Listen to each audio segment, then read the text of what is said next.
Memorias de un suicida. Capítulo 7. Últimos trazos.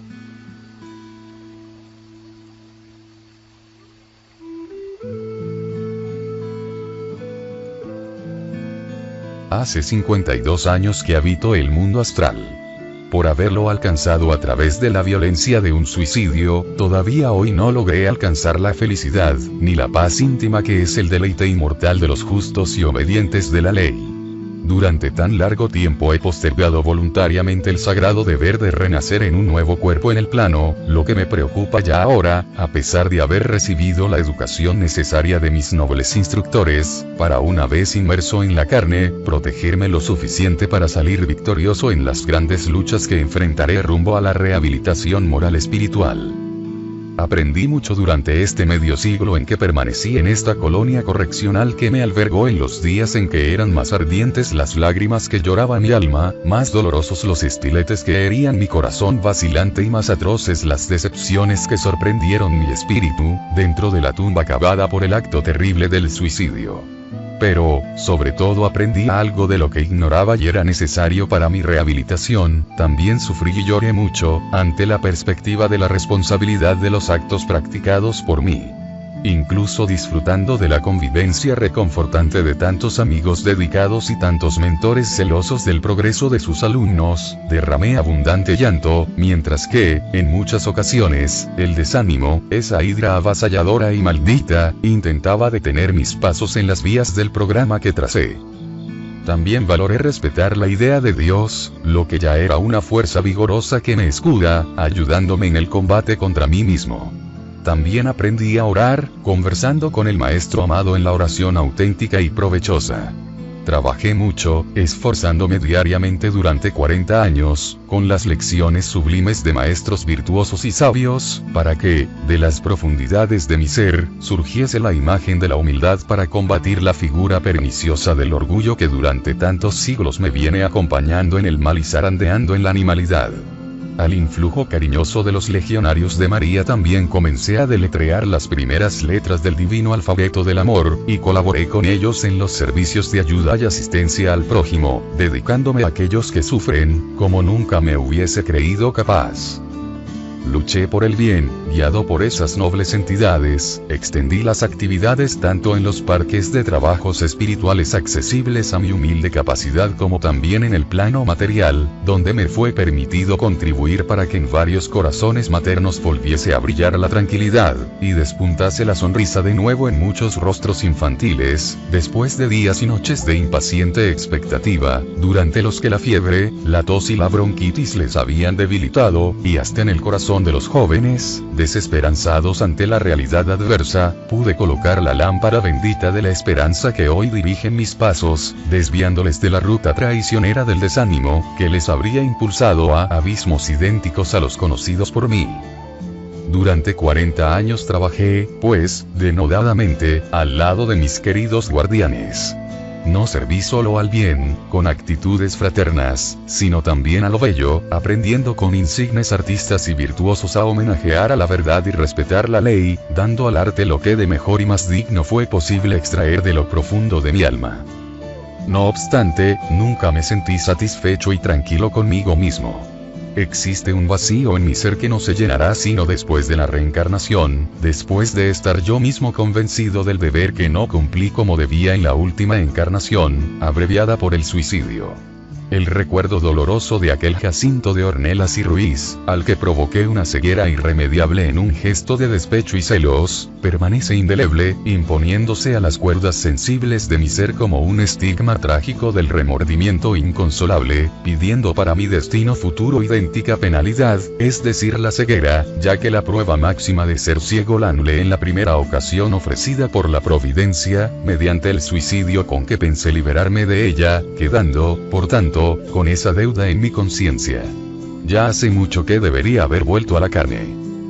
Todo lo que pude aprender en las academias de Ciudad Esperanza se me dio generosamente, por la magnánima dirección de la colonia, que no puso ninguna traba al largo aprendizaje que deseé hacer.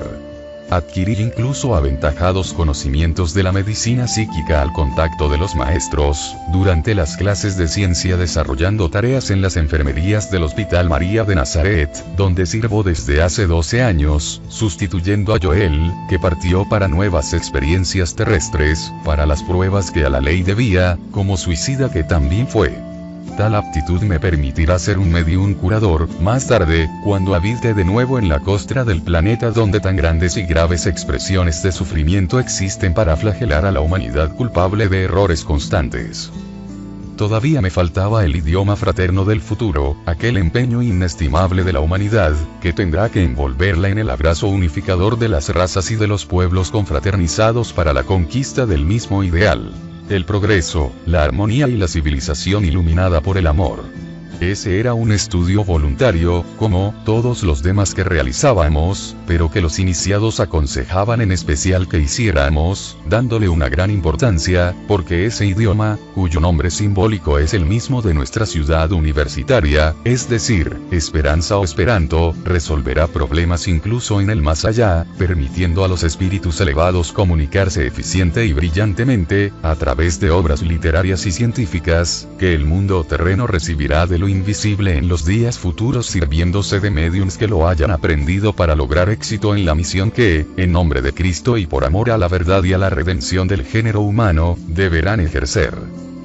Por eso, convenía extraordinariamente a mis intereses en general y a los espirituales en particular, la adquisición, en el plano invisible, de ese nuevo conocimiento, del idioma esperanto. Al reencarnar, llevándole impreso en las fibras luminosas del cerebro periespiritual, en la ocasión oportuna tendría la intuición de volver a aprenderlo al contacto de maestros terrenos. Me informaron, además, que sería medium en la existencia futura y me comprometí a trabajar, una vez reencarnado, por la difusión de las verdades celestes entre la humanidad, a pesar del inconveniente de mi ceguera. Medité profundamente en lo conveniente que sería el empleo de un idioma universal entre los hombres y los espíritus, y de lo que yo mismo, como medium, podré producir a favor de la causa de la fraternidad la misma de Cristo, una vez que mi intelecto posea tal tesoro. Obtuve pues, el permiso para recibir el curso, me matriculé en la facultad que lo enseñaba y me dediqué fervorosamente al noble estudio.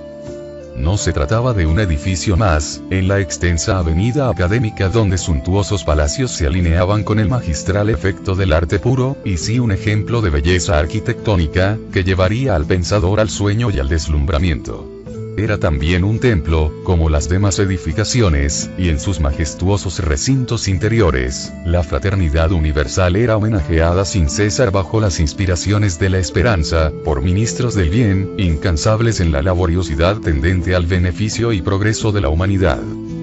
Localizado en un extremo de la arteria principal de la ciudad del Astral, se elevaba sobre un ligero montículo rodeado de jardines, enviando ofrendas de perfumes al aire fresco, que se impregnaba de esencias agradables y puras. Una arboleda florida, caprichosamente mezclada de tonalidades verdes y translúcidas repleta de árboles esbeltos y frondosos, se alineaban en las alámedas y pequeñas plazas del jardín, prestando al encantador rincón el idealismo augusto de los ambientes creados bajo el fulgor de las inspiraciones de esferas más elevadas. Con un estremecimiento de emoción en mi espíritu, lentamente subí las escaleras que llevaban a la alameda principal, acompañado, la primera vez, de Pedro y Salustio, como representantes de la dirección de la universidad del área, es decir, como inspectores escolares.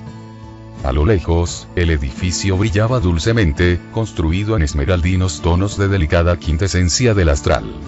Parecía que los rayos del astro rey, que penetraban muy suavemente por el horizonte de nuestro sector, cayendo suavemente por las bóvedas y cornisas, lo envolvían en bendiciones diarias, apoyando con besos de fraternal estímulo la idea genial procesada en su interior por un grupo de entidades esclarecidas, enamoradas del progreso de la humanidad y de realizaciones trascendentales en las sociedades de la Tierra y del espacio. Era, sin embargo, la única edificación que brillaba con tonalidades esmeraldas y doradas, a diferencia de sus iguales, que centelleaban con matices azulados y blancos, y que no obedecía al clásico estilo hindú.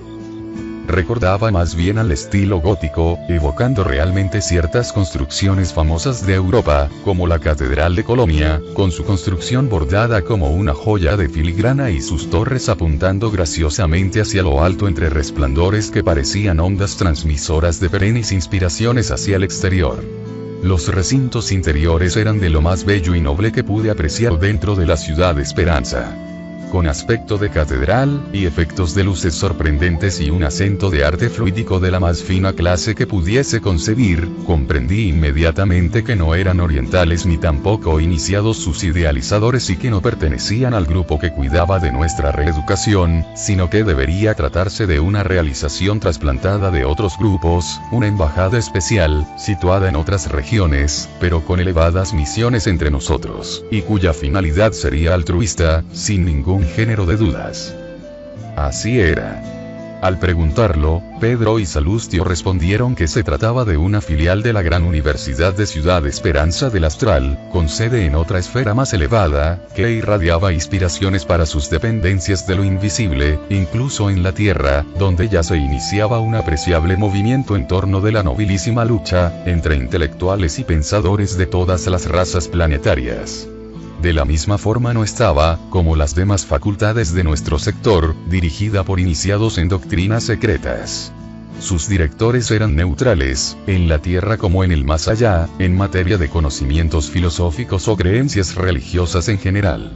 Eran preferentemente renovadores por excelencia, idealistas pugnando por un mejor estado en las relaciones sociales, comerciales, culturales, etcétera, que tanto interesan a la humanidad. Descubrimos allí a grandes figuras reformadoras del pasado prestando su valiosa ayuda a la hermosa causa, algunos de ellos habiendo vivido en la tierra aureolados por insospechables virtudes, y con sus nombres registrados en la historia como mártires del progreso, porque trabajaron en varias etapas terrenas, noble y heroicamente, por la mejora de la situación humana y de la confraternización de las sociedades. Sorprendido, allí encontré una pléyade de intelectuales de toda Europa adheridos al movimiento, entre otros al gran Víctor Hugo, por referirme a un solo representante de Francia, genial y trabajador, ayudando con su magnífica energía a la difusión de un inapreciable patrimonio para la humanidad. Cuando tomé lugar en el amplio y bien iluminado salón para las primeras clases, me sentí atraído sobremanera hacia ese admirable grupo de servidores de la luz. Una vez en el recinto, donde tonalidades esmeraldas se unían a los tonos dorados de la arquitectura fluídica y sutil, prestándole sugestiones encantadoras, comprobé que el elemento femenino era superior en número al masculino, en lo que alumnos se refiere. Y, durante todo el interesante curso, pude comprobar con qué fervor mis gentiles colegas de aprendizaje, las mujeres, se dedicaban a la gran conquista de almacenar en el fondo de su cerebro periespiritual las bases espirituales de un idioma que, una vez reencarnadas, sería un grato consuelo en el futuro y un afán generoso para abrirles horizontes más vastos, tanto para la mente como para el corazón, ampliando las posibilidades de suavizar situaciones críticas, remover obstáculos y solucionar problemas que se encontrarían en las reparaciones y pruebas del porvenir. Durante mi estancia, recibí sensaciones de un afecto purísimo. Al amparo de mis compañeros de ideal esperantista, desde los primeros días armonizaron nuestras vibraciones y se llenó mi espíritu de una indecible satisfacción, y abriendo mi corazón para la llegada de la esperanza de mejores días presidiendo las sociedades terrestres del futuro, donde tantas veces todavía renaceríamos, rumbo a las sublimes regiones del progreso. Igual que en las lecciones dadas por los antiguos maestros Aníbal y Epaminondas, desde el primer día de clase en la Facultad de Esperanto se vio un magistral desfile de las civilizaciones terrenas. Se analizaron sus dificultades, muchas no remediadas hasta hoy, ante nuestra interesada visión, en escenas como en el cine, mostrando a la humanidad debatiéndose contra las ondas hasta hoy insuperables de la multiplicidad de idiomas y dialectos, dificultades que aparecían allí como uno de los flagelos que asolan a la atribulada humanidad, complicando realmente hasta su futuro espiritual, porque incluso en el mundo invisible se lucha contra inconvenientes motivados por la diferencia de lenguas, en las zonas inferiores o de transición, donde prolifera el elemento espiritual poco evolucionado o todavía muy materializado.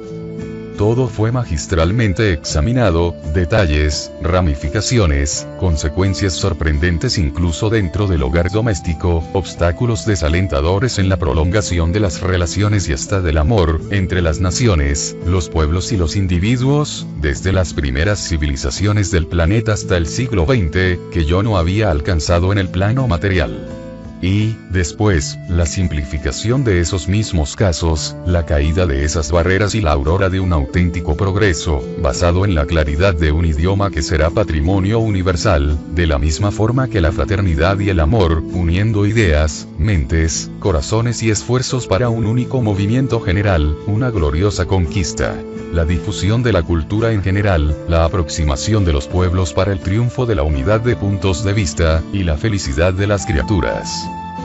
Deletreamos, entonces, los vocablos. Nos eran presentados artística y gentilmente, a través de escenas vivas e inteligentes. Se mostraban en secuencias admirables de lectura, dándonos lo que necesitábamos para alcanzar los secretos que nos permitirían más tarde hasta hablar fluidamente.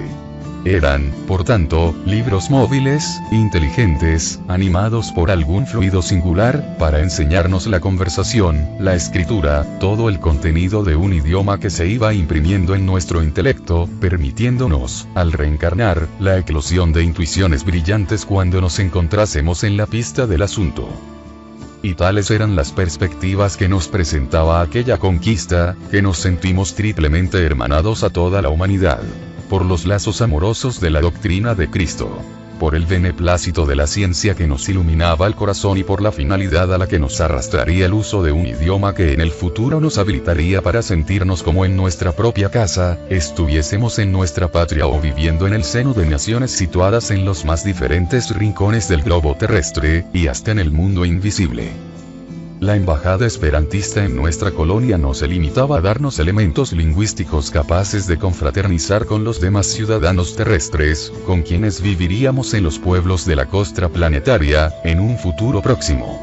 De cuando en cuando, desde las esferas más elevadas bajaban visitas de confraternización, con la intención generosa de dar valentía a los hermanos de ideal inmersos en las dificultades de antiguos delitos. Esas visitas a nuestra facultad eran verdaderos congresos y trataban, en asambleas brillantes, del interés de la causa, de las actividades para la victoria del ideal, de los sacrificios y luchas de muchos compañeros del nuevo emprendimiento para su difusión y progreso.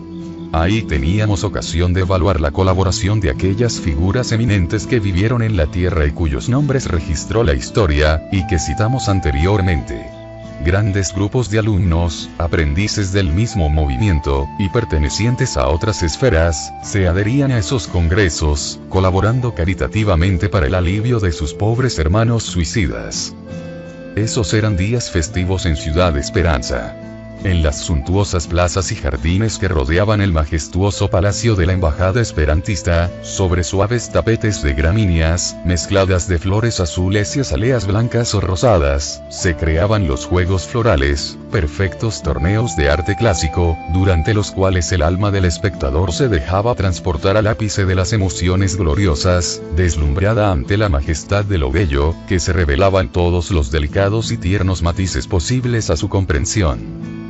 Se destacaban los bailes de conjunto e individuales, llevados a escena por jóvenes esperantistas, cuyas almas reeducadas a la luz benéfica de la fraternidad no desdeñaban testimoniar a sus hermanos el aprecio y la consideración que les tenían, bajando de los parajes luminosos y felices en los que vivían para la visita amistosa, proporcionándoles una tregua en sus preocupaciones a través de magníficas expresiones artísticas.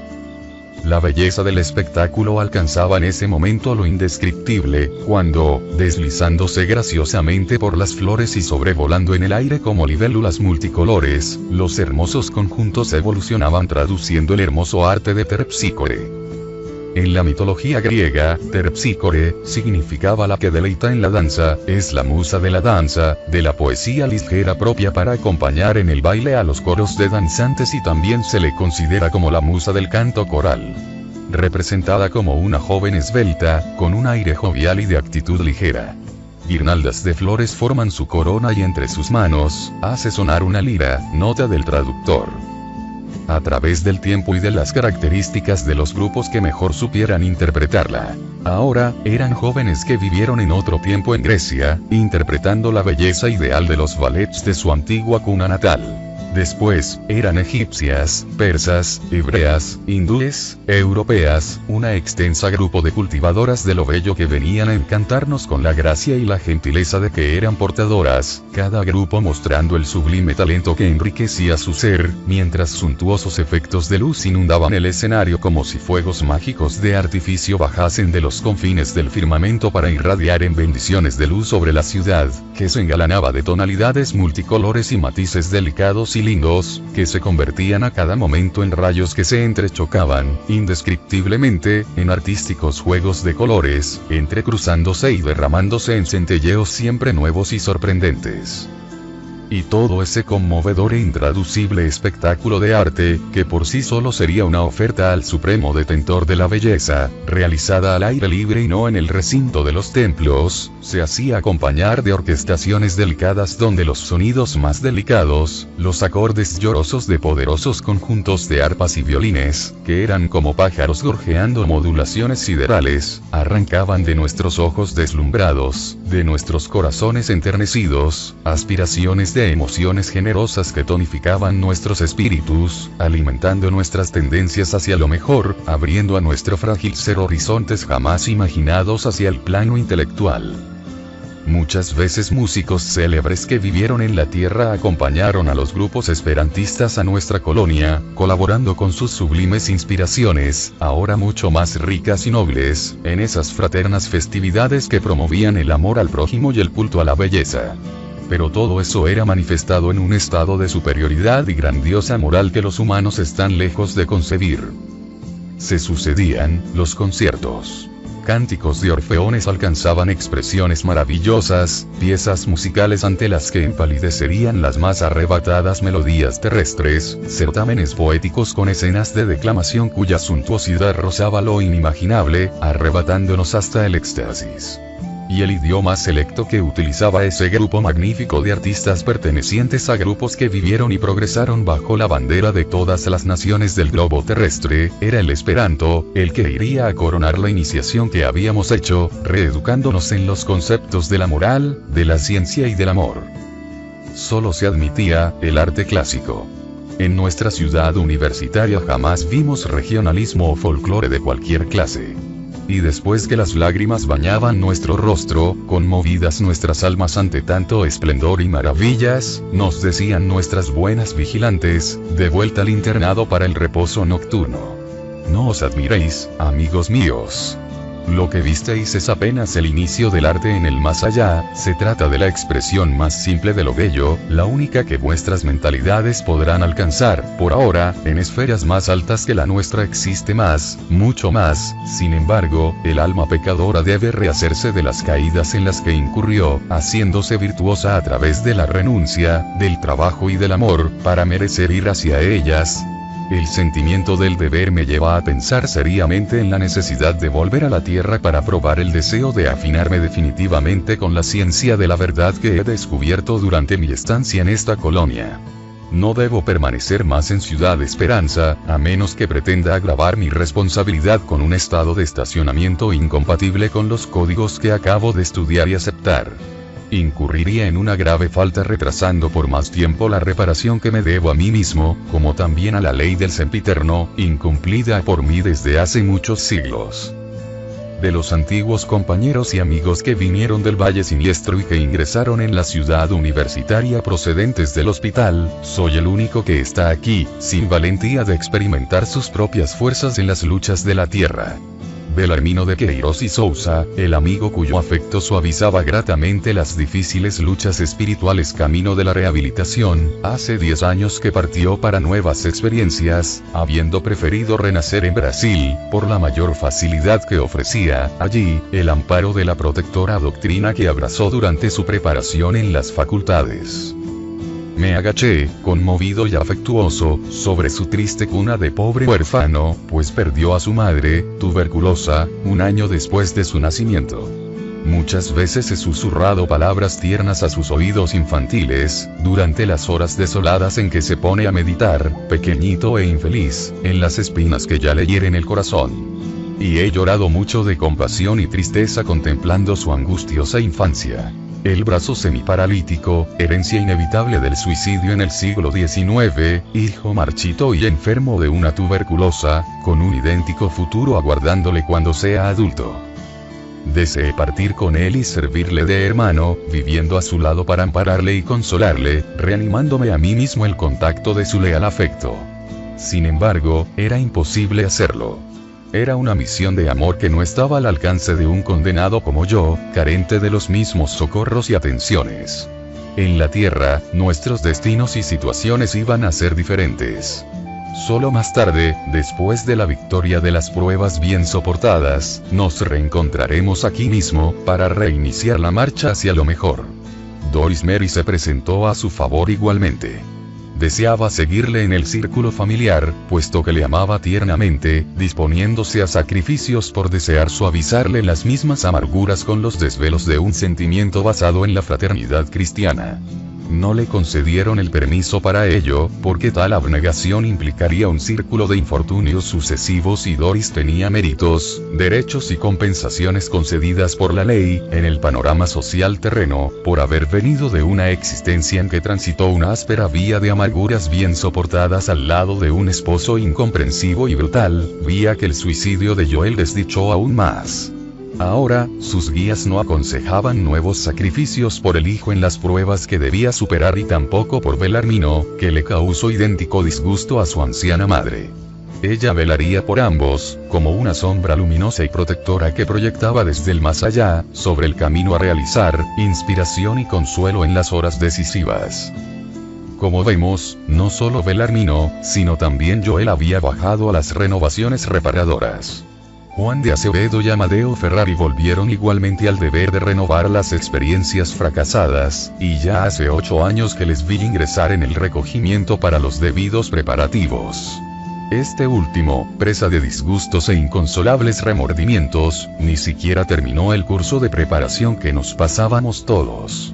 Se proveyó del coraje suficiente a la luz de las enseñanzas del divino emisario y partió al Brasil, solicitando el favor de un cuerpo de color y humildísimo, donde evidenciase pacientemente el doble pesar que le afligía, el suicidio de ayer y la tiranía de otro tiempo, como señor de esclavos. Y no sé, Dios mío, por qué no me animo todavía a imitar su noble gesto, cuando incluso el mismo Roberto de Canalejas ya no formaba parte del cuerpo de médicos interinos del departamento hospitalario, pues acaba de tomar nuevo vestido carnal en una hermosa misión en los campos de la tercera revelación, y también Rita de Casia, la linda y encantadora vigilante que tantas lágrimas enjugó de mis ojos torturados de penitente, Rita que me trató con la más dulce ternura fraternal posible, imitó el gesto de Roberto.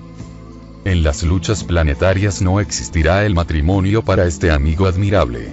Fiel al antiguo sentimiento por su adorada esposa, prefirió servir a causas más amplias, esforzándose en actividades en pro de la colectividad. Rita, sin embargo, de carácter inquebrantable y con su corazón dispuesto hacia las altas aspiraciones y capaz, por eso mismo, de realizar misiones femeninas de gran responsabilidad, pidió y obtuvo permiso para seguir los pasos de Joel, casándose con él después de la prueba indispensable ante la repetición de las experiencias en las que fracasó, surgiendo en su vida como radiante aleluya después que él se rehabilite ante su propia conciencia. Se amaban y lo percibí rápidamente. Y, mientras escribo estas líneas, me pongo a pensar sobre la excelsa bondad del Señor de los mundos y de las criaturas, que permite al alma humana tales compensaciones, después de resurgir de las tinieblas del pecado. ¿Cuántas veces, en las efervescencias de un sufrimiento creído irremediable, la criatura se desespera, tirándose a la aventura siniestra del suicidio, sin pensar que dentro de un corto espacio de tiempo, encontraría la solución para su problema, y la compensación, el auxilio de la providencia como consuelo del que carecía? Le faltó la paciencia y la calma necesaria para reflexionar y esperar la mejoría de la situación, y por eso tendrá un abismo de tinieblas, en siglos de luchas y renovaciones idénticas a las fracasadas, las que se creó para su destino. Aprendiendo que lo que le conviene es la fortaleza y paciencia en la adversidad, pero nunca la rebelión y la desesperación, que de nada sirven. Rita será, en la tierra como fue en el espacio, la vigilante amorosa y gentil que, en el círculo familiar terreno, se rodeará de almas aún carentes de amparo, consolándolas y reanimándolas bajo las dulzuras de su afecto, al mismo tiempo que, a través de virtuosos ejemplos, les impulsará para los caminos de la victoria.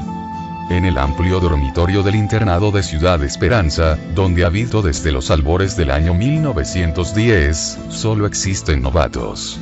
A veces una profunda desolación viene a postrar mi alma, como si alguien que, viviendo en la tierra muchas décadas, se viese despojado de la presencia de los amigos y familiares más queridos, viendo las ruinas que la ausencia de los seres amados, tragados por la muerte, dejaron para su vejez, donde se ubica el hielo de las íntimas agonías, haciéndole incomprensible e intolerable para lo que piensan los jóvenes que ahora acompañan mis días. Los lechos de mis viejos amigos están hoy ocupados por otras entidades que, aunque también afinadas por idénticos principios e ideales, no están tan tiernamente estrechadas conmigo por las cadenas forjadas en el tiempo e infortunios pasados juntos. Allí está la ventana de columnas bordadas, amplia, dividida en 3 arcos de fina labor artística, recordando construcciones hindúes sublimadas por una clase superior.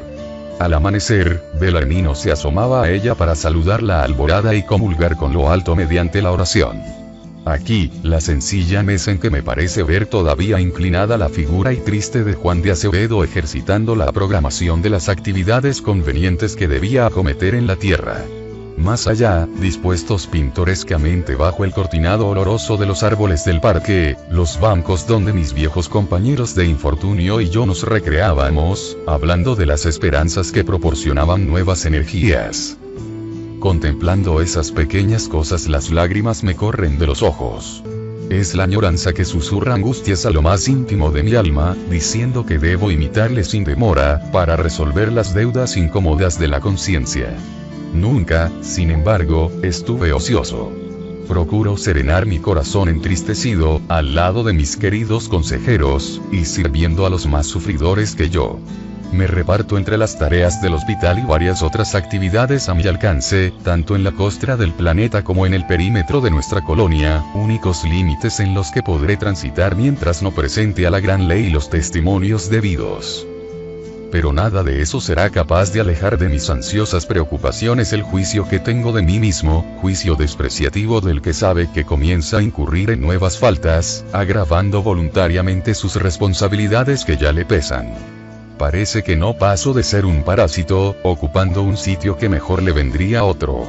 Y el rubor cubre mi rostro siempre que, por las alámedas pintorescas de la ciudad, me cruzo con Aníbal de Silas, Epaminondas de Vigo y Souria Omar, que desde hace mucho ya no me tienen en sus clases, hasta que, a través de la reencarnación, pueda yo dignamente probar los valores adquiridos. Sonriéndome bondadosamente, me miran con interés. Pero las miradas que me dirigen son como flechas de fuego preguntando a mi conciencia la razón por qué no me animé todavía al cumplimiento del deber.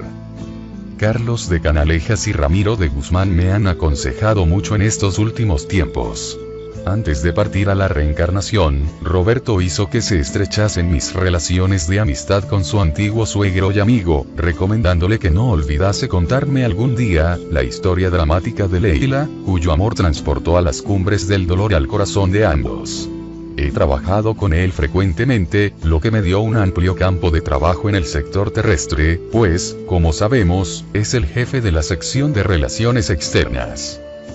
Bajo su orientación he visitado a los amigos de otros tiempos, ahora en la Tierra. Hace cerca de 2 meses regresé de una estancia de 12 semanas en las tierras brasileñas, donde diversos servicios, en el campo de la propaganda de las verdades sublimes que hoy me edifican, absorbieron mis preocupaciones. Me llevó el buen mentor a visitar a Mario Sobral, reencarnado en una capital tumultuosa de Brasil. No me contuve y estallé en copioso llanto junto al catre en el que vi reposando el cuerpo mutilado del desgraciado amante y asesino de la hermosa Gulina. su habitación miserable, construida de frágiles tablas de pino y chapas de zinc arruinadas por el tiempo, es la expresión de la más sórdida miseria de los brasileños unidos a las expiaciones dolorosas, en la reconstrucción sublime de sí mismos. Pero es también el único hogar que conviene a la reencarnación de un antiguo bohemio vanidoso de sus dotes físicas, que, por los antros de ocio brillante y la vileza de los lupanares, dilapidó la herencia paterna adquirida honrada y dificultosamente en las labores del campo. Andrajosamente vestido, sus pies descalzos callosos por el continuo contacto con las piedras y el polvo de los caminos, mutilado sin manos, los cabellos aún revueltos, despeinados, como le veíamos desde el valle siniestro, en lo invisible, los rasgos fisonómicos semejantes a los que conocíamos en el más allá, enfermo y nervioso, atacado por una extraña enfermedad que le tortura la tráquea y la faringe, lo que lo lleva frecuentemente a crisis penosas, con fiebre alta y dejándole afónico, sin familia, porque en otros tiempos, en Lisboa, ultrajó el círculo familiar en el que había nacido, honrado y amoroso, que la providencia le diera para que a su contacto virtuoso se nutriese de buena voluntad para realizaciones honestas, pobre, miserable, incluso hambriento, porque no fue depositario fiel en el pasado de los bienes materiales que el cielo le confió, sino que los disipó, valiéndose de ellos para la perversión de sus costumbres. Analfabeto, ya que, cuando fue universitario en Coimbra en la existencia pasada, no aprovechó para ninguna finalidad noble la rica cultura intelectual de la que estaba dotado, dejándose caer en la improductividad y alterándose en la brutalidad de las costumbres e incapacidad moral para la edificación tanto de sí mismo como de sus semejantes. Lo que yo veía ahora ya no era aquel Mario cuya palabra brillante y extenso vocabulario encantaba a los compañeros de la enfermería, y sí a un infeliz mendigo, que suplicaba la caridad de los transeúntes. Era la ruina social reducida al más bajo y amargo nivel posible, y, por eso, estallé en llanto compadecido y angustiado. Pero a mi lado Ramiro de Guzmán sonreía enternecido, intentando reconfortarme con la luminosidad consoladora de estas palabras. Exageras, Camilo. No vemos una ruina en esta pobre casa o en ese cuerpo mutilado, y sí el resurgir de un alma perteneciente a la inmortalidad, a quien los fuegos de sinceros remordimientos fustigaron, impulsándola a nobles conquistas. Profundamente arrepentido de su mal pasado, como puedes recordar, Mario trazó él mismo el plan de expiaciones que ahí ves, ya que el suicidio por ahorcamiento dio origen a la enfermedad nerviosa y a la insuficiencia vibratoria de los aparatos faríngeos, ya que su organismo periespiritual se vio alcanzado en gran medida por las repercusiones de este acto, lo que viene a demostrar que todo este lamentable presente es obra de su propio pasado y no el castigo de un juez severo o inclemente que se quiera vengar. ¿Dices que ves ruinas? Pues bien, de esta ruina que amarga tu visión, despuntará para tu amigo Mario Sobral una alborada de progresos nuevos, porque, rehaciéndose, está pagando la deuda deshonrosa que le ataba a la galera del remordimiento, rehabilitándole ante sí mismo y ante las leyes que infringió. Además, crees que está aquí abandonado, a merced solo de la caridad de las criaturas humanas. Te engañas, pues no es un alumno de la Legión de los Siervos de María. No pertenece al Hospital María de Nazaret. Debes recordar que tal encarnación es el tratamiento conveniente a los casos graves como el suyo y una sublime cirugía que le llevará rápidamente a la convalecencia. ¿No está el hermano Teócrito pendiente de sus pasos? Los vigilantes y enfermeros del hospital, y del departamento al que pertenezco, no le asisten cariñosamente, velando por él como por un enfermo grave, reforzándole diariamente con valor y esperanzas, siempre nuevas y más sólidas, con la sublime preocupación de ayudarle a remover las pesadas iniquidades provocadas en su destino por los actos por él mismo cometidos en contra del bien. Frecuentemente, le visito, como en este momento lo hago, fiel a las obligaciones que me corresponden, y encamino su espíritu, muchas veces, a nuestros puestos de emergencia del astral, para reconfortarle, avivando las energías fluídicas en su periespíritu, para que pueda soportar las pruebas que se trazó sin excesivo desfallecimiento y... No sabes, además, que mantiene una conformidad que le ayuda a conseguir la victoria en sus propósitos. Él se siente realmente feliz, pues, en lo profundo de su conciencia, tiene la certeza de que así, como le ves, está cumpliendo el sagrado deber de ciudadano inmortal, cuyo destino será lograr afinidad con las vibraciones armoniosas de la ley del bien y de la justicia universal. Me callé, resignado y pensativo, meditando sobre las resoluciones urgentes que debería tomar. De Guzmán puso las manos translúcidas sobre la frente del antiguo alumno de Teócrito, transmitiéndole energías fluídicas que beneficiasen su disnea. Me concentré respetuosamente, suplicando a la gobernadora amorosa de nuestra legión que concediese alivio al antiguo compañero de mis desventuras. Terminada la generosa operación, el noble amigo dijo: la providencia nos depara caminos de gloria, querido amigo, en luchas fecundas entre lágrimas y oportunidades de redención, y, en el trayecto, concede a los penitentes arrepentidos compensaciones que generalmente no están a la altura de apreciar, dado que se encuentran en un cuerpo físico. Se volvió hacia un rincón de la casa, que yo no había examinado, preocupado con la escena presentada por Mario reencarnado, y apuntó hacia una forma que, humilde y silenciosa, velaba al enfermo, mientras cosía remiéndose en ropas ya rotas, y dijo: ¿ves esta pobre mujer? No te puedes imaginar el trabajo de redención que, ante la vista del excelso maestro, se opera en lo más íntimo de su alma, tan arrepentida como la de Mario, entre las espinas de la pobreza extrema y de luchas tan duras como dignamente soportadas. Me fijé, conmovido e interesado ante el acento enternecido del noble instructor. Al lado de la puerta de entrada, la única existente en el paupérrimo domicilio, buscando un poco de claridad que le auxiliase en el trabajo humilde en el que se entretenía, vi a una mujer de color, pobremente vestida pero aseada, aparentando cerca de 50 años. De rostro sereno se desprendía sencillez y humildad. Admirado, pregunté al caritativo mentor: no la conozco, ¿de quién se trata? Haz un esfuerzo, Camilo, entra en las ondas vibratorias de su pensamiento, que progresa en el trabajo de los recuerdos, y mira lo que sucedió hace cerca de 40 años, es decir, en la época en que volvió Mario a la Tierra. Obedecí, intrigado, mientras la mujer se aproximaba al enfermo, dándole un medicamento homeópata, y levantándole cariñosamente la cabeza para luego, volver al trabajo. A su alrededor, el silencio fomentaba la eclosión de los recuerdos. Atardecía y el sol de Brasil hervía el occidente con sus rayos ardientes de oro festivo, iluminando el firmamento con 1000 reflejos coralinos. La mujer pensaba y pensaba, en su cerebro las imágenes se levantaban agitadas en secuencias caprichosas, mientras, asustado y conmovido, yo leía y comprendía como en un libro instructivo abierto ante mis ojos.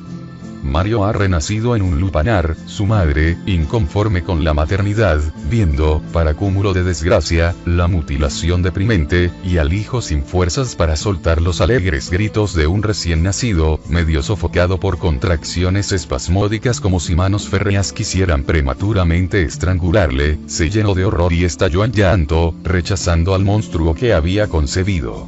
Se trataba de una infeliz pecadora, para quien la maternidad era un obstáculo contra su libertad. Apurada, confió el miserable retoño a una pobre lavandera que vivía por las inmediaciones, trabajando honestamente en las duras tareas impuestas por la pobreza, prometiendo gratificarle mensualmente por los servicios prestados al pequeñito.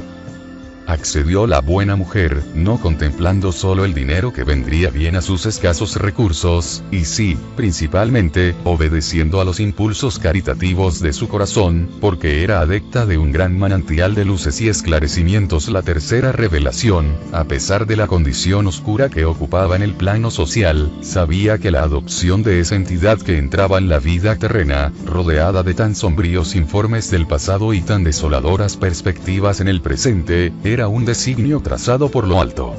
Le recibió, pues, en su humilde choza, procurando amarle todo lo posible, ya que llamó a su puerta al nacer. Tenía además una hija, una niña de 10 años, pensativa y trabajadora, que cooperaba obedientemente con su madre en las luchas difíciles de cada día. Se aficionó al hermanito que el destino había lanzado en sus brazos y, para ayudar al esfuerzo materno, crió pacientemente al desgraciado enfermo, dedicándose durante 40 años a esta misión, como jamás lo haría una gran dama. Muerta su madre hacía más de 15 años y falta de la promesa de gratificación de la irresponsable madre natural, estaba allí todavía, fiel y abnegada, trabajando para que su desventurado hermano tuviese que mendigar por las calles lo menos posible. Me acerqué a la mujer y, en un gesto de agradecimiento por lo mucho que daba a mi querido amigo, puse la diestra sobre aquella frente de color que, para mí, en aquel momento, era como si se tuviese una aureola de reflejos brillantes. Que Jesús te bendiga, hermana, por lo mucho que haces por el pobre Mario, a quien siempre conocí tan sufridor, murmuré, sintiendo que lágrimas de dolor invadían mis pobres ojos espirituales. Ramiro de Guzmán, se aproximó grave, reverenciando la ley sublime cuyo magnánimo esplendor centelleaba en aquel pobre hogar propicio a la redención, susurró, sorprendiéndome hasta el asombro. Quizás todavía no has adivinado quién está ahí, cubierta en este cuerpo de color, desviviéndose en actividades cristianas al servicio de su propio renacer espiritual. Y al mirarle con gesto de interrogación, dijo: Eulina. Tomé la resolución impostergable. Iré mañana al departamento de reencarnación, y de allí al recogimiento, para proyectar mi futuro cuerpo físico, investigando el ambiente más propicio para el renacimiento reparador. Consulté a todas las autoridades de la colonia dedicadas a mi caso y fueron unánimes en reanimarme para la indispensable y provechosa lucha. Quise sugerir, yo mismo, el programa para mis tareas de reajuste a las leyes infringidas por el suicidio, puesto que creo disponer de la lucidez suficiente para asumir una responsabilidad de esa importancia. He de quedar ciego a los 40 años, pero irremediablemente ciego, como si las órbitas vacías de Jacinto de Ornelas se transfiriesen a mi rostro después de 3 siglos de expectativa de mi espíritu dolorosamente asustado ante la imagen incorruptible de la justicia. Consulté, pidiendo inspiración y auxilio, a los queridos maestros Aníbal de Silas, Epaminondas de Vigo, Souria Omar y Teócrito, que cariñosamente atendieron a mi solicitud para ayudarme a equilibrar las líneas generales de la programación con los dispositivos de la ley. Sin embargo, solo después de ingresar en el recogimiento subirán los informes para el visto bueno del templo. Me dieron mucha confianza aquellos amigos queridos, que se preocuparon de mí, guiándome en la senda del deber e inspirándome en las horas decisivas como instructores responsables mientras durase mi estancia en este generoso instituto. Me dijeron que la asistencia médica del departamento hospitalario acompañará la evolución de mi próximo cuerpo físico desde el embrión hasta los últimos instantes de la agonía y de la separación de mi espíritu del cuerpo que arrastraré para la recuperación del tiempo perdido con el suicidio. Se producirá mi liberación del plano físico terrestre a los 60 años, teniendo, por tanto, 20 años para mirar solo hacia dentro de mí mismo y para realizar el trabajo fecundo y glorioso de la autoeducación que controle las manifestaciones del orgullo que en mi ser no se extinguió todavía.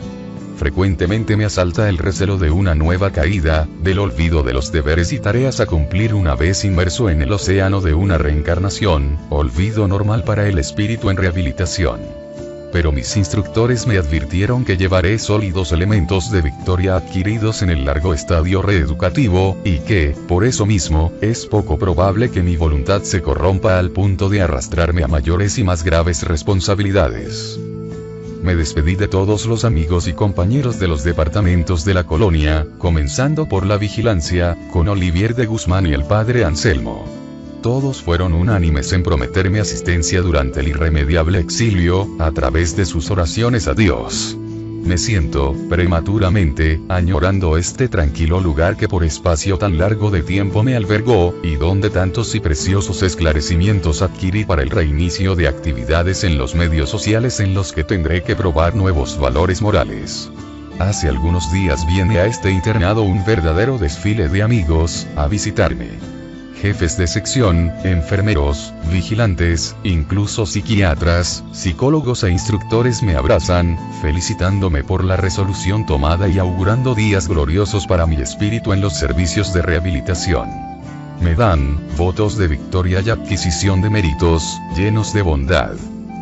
Y por todo eso me siento agradecido, convencido de que, en los nuevos testimonios que me esperan en las márgenes del viejo y querido Tajo que tanto he amado y del que incluso ahora no me deseo separar, un grupo luminoso de entidades amigas estará presente para reanimarme con su alentadora inspiración. Y ayer me ofrecieron una fiesta de despedida. Una gran sorpresa me esperaba en medio de esa reunión donde la fraternidad y la belleza dictaban, una vez más sus intraducibles expresiones. A través de nuestros majestuosos aparatos de visión a distancia pude ver, por primera vez, la hermosa mansión del templo, en la plenitud de su armoniosa e intraducible belleza ambiental. Asistí, de esta forma, a una asamblea de iniciados, oí sus discursos sublimes, inspirados en las más elevadas expresiones de la moral, de la filosofía, de la ciencia, de lo bello de la verdad, en fin que nunca oí.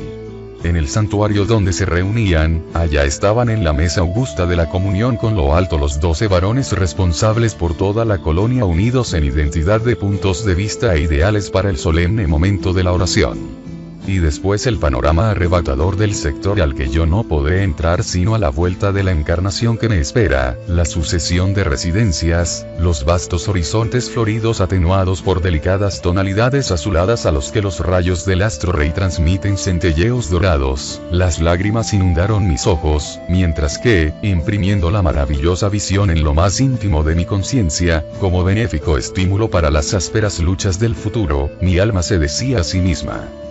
valor peregrino. Vuelve al punto de partida y reconstruye tu destino y llena de virtudes tu carácter con el dolor educador. Sufre y llora resignado, porque tus lágrimas serán el manantial bendito donde se saciará tu conciencia sedienta de paz. Deja que tus pies sangren entre los cardos y las aristas de los infortunios de las reparaciones terrenas, que tu corazón se despedace en las forjas de la adversidad, que tus horas se envuelvan en el negro manto de la desilusión, llenas de angustia y soledad. Pero ten paciencia y sé humilde, recordando todo eso es pasajero, y que tiende a modificarse con tu reajuste a las sagradas leyes que infringiste, y aprende, de una vez para siempre, que eres inmortal y que no será por los desvíos temerarios del suicidio donde la criatura humana encontrará el puerto de la verdadera felicidad.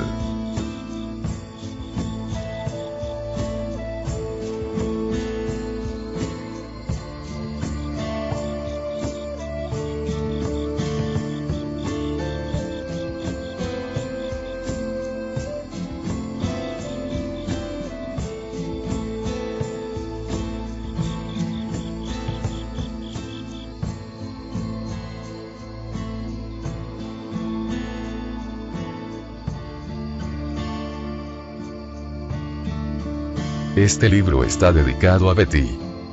Que Dios alumbre e ilumine tu camino.